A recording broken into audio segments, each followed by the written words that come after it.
Dear students, good morning. Welcome to Amrit senior secondary school.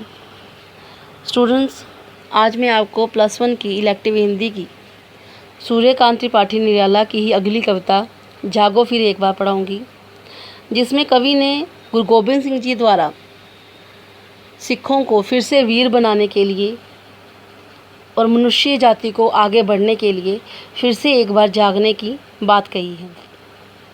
आगे हम इसकी कविता पढ़ते हैं. जागो फिर एक बार समर अमर कर प्राण, गान गाए माँ सिंधु से, सिद्धू दर तीरवासी. कवि गुरु गोबिंद सिंह जी द्वारा कहता है कि जागो फिर से एक बार जागो, हे मनुष्य फिर से एक बार जागो और अपने प्राणों को युद्ध में अमर कर दो.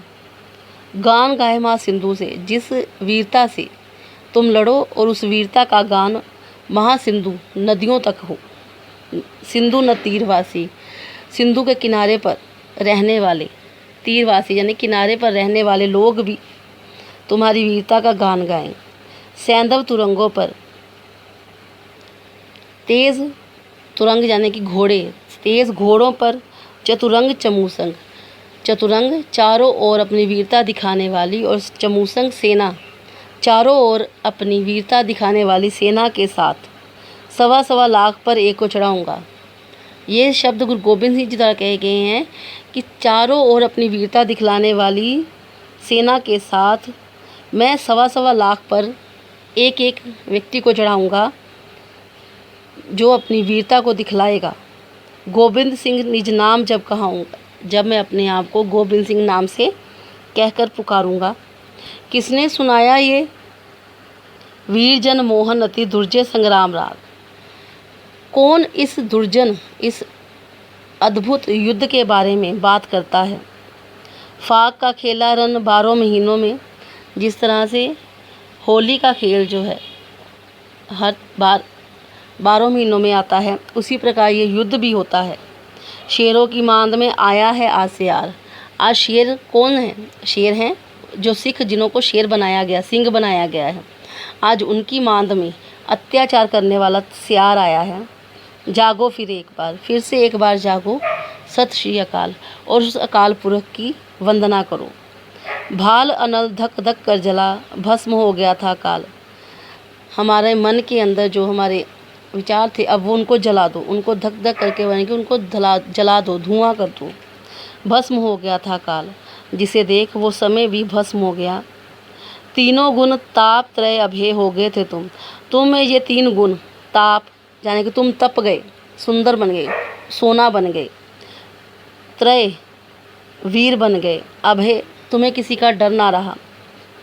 मृत्युंजय व्योमकेश के समान अमृत संतान, मृत्यु को जीतने वाले व्योमकेश यानी कि शिव के समान तुम अमृत लोगों को, अपने बच्चों को देने लगे और खुद जहर का प्याला पीने लगे. भेद कर सप्तावरण मरण लोक, शोकहारी पहुँचे थे यहाँ, यहाँ आसान है शस्त्रार. इस भेद को ख़त्म कर, क्योंकि तुम सिंह बन गए, तो इस भेद को तुमने, मनुष्य और सिंहों के बीच के भेद को ख़त्म करके तुम उस लोक में पहुँच गए जहाँ हठ योग के द्वारा हम परमात्मा को प्राप्त करते हैं. शस्त्रार यानी कि हठ योग के द्वारा एक ऐसी इंद्री जिनको हम अपने वश में करते हैं. जागो फिर से एक बार, फिर से एक बार जागो. सिंगनी की गो से शीनता रे शिशु कौन, मौन भी क्या कहती है वह, रहते प्राण रे अजान. सिंगनी यानी कि शेरनी की गोद से कौन जो है वो बच्चे को छीन सकता है. मौन भी क्या रहती वह, रहते प्राण रे अजान. अगर जब प्राणों पर बात आ जाए तो वो भी मौन रही रहती. एक मेष माता ही रहती है निर्मेष दुर्बल वह.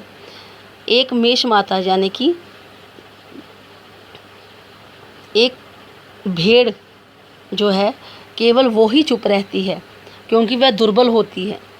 छीनती संतान जब जन्म पर अपने अभिशप्त तप्त आंसू बहाती है.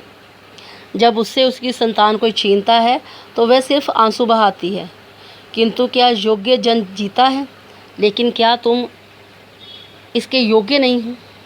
क्या तुम अपना बच्चे को छीनने दोगे? पश्चिम की उक्ति नहीं, गीता है, स्मरण करो बार बार। ये पश्चिम की बात नहीं है, ये पश्चिम में कही गई पंक्ति नहीं है, ये गीता में बार बार कहा गया है कि जो तुम में अत्याचार करता है उसका सामना करो, क्योंकि अत्याचार करने वाला और अत्याचार सहने वाला दोनों ही दोषी होते हैं। जागो फिर से एक बार जागो।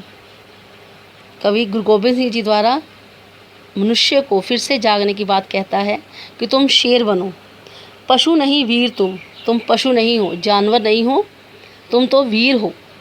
समर शूर क्रूर नहीं, तुम क्रूर नहीं, अत्याचार सहने वाले नहीं, काल चक्र में ही दबे, तुम तो केवल काल चक्र में ही दबे हुए हो। आज तुम राज कंवर समर सरताज पर क्या है, आज तुम इस समय को जीतने वाले राजकुमार हो।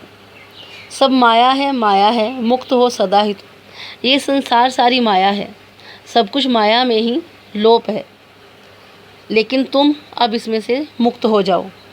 बाधा विहीन बंद छंद यूं, डूबे आनंद सच्चिदानंद रूप महामंत्र ऋषियों का।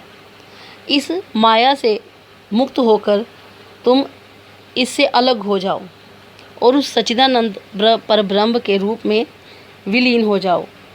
महामंत्र ऋषियों का अणुओं परमाणुओं में फूंका हुआ, तुम हो महान, तुम सदा हो महान। ये महामंत्र है ऋषियों का भी कि जब हम माया को छोड़ देते हैं, उसके बारे में नहीं देखते, तो हम भगवान में विलीन हो जाने पर हमारा जो सब कुछ है वो उसी में लीन हो जाता है। तुम हो महान, तुम सदा हो महान, है नश्वर ये दीन भाव, कायरता कामपरता भ्रम हो तुम महान बन जाओगे और सदा ही महान रहोगे। है नश्वर ये दीन भाव, ये तो नश्वर है, यानी कि नष्ट होने वाला, ये शरीर जो है नष्ट होने वाला है। इसके ऊपर क्या भाव करना, क्या दीनता दिखलाना या क्या ममता दिखलाना। कायरता कामपरता भ्रम हो तुम, पद रज भर भी नहीं है पूरा ये विश्व भार, जागो फिर एक बार। कायरता कामपरता इनको छोड़कर तुम तो परब्रह्म में लीन हो जाओ, उसके साथ रहो। ये तो कुछ भी नहीं है, ये तो केवल विश्व का ही भार है। तुम फिर से एक बार जागो और आगे बढ़ो और वीरता से काम करो। डियर स्टूडेंट्स, इसी के साथ मैंने आपको कुछ क्वेश्चंस दिए हैं, वो भी आपने इस ऑडियो को सुनकर लिखने हैं। पहला प्रश्न है, प्रस्तुत कविता और कवि का नाम लिखे, जो कि आपको मैंने शुरू में ही बता दिया है। दूसरा प्रश्न है, सवा लाख पर एक चढ़ाने की बात किसने कही।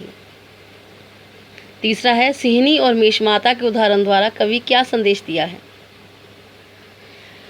चौथा, कवि ने कविता में व्यक्ति को क्या कहकर पुकारा है। पांचवा है, इस कविता में कवि क्या कहना चाहता है। आगे आपने शब्दों के अर्थ लिखने हैं। पहला है चतुरंग, दूसरा चमूसंग, तीसरा दुर्जय, चौथा फाग, पांचवा व्योमकेश और छठा है शस्त्रार। डियर स्टूडेंट्स, इसी के साथ आपने ये ऑडियो भी सुननी है और आपने सलाद का अपने प्रसंग लिखकर ही सलाद करना है। धन्यवाद।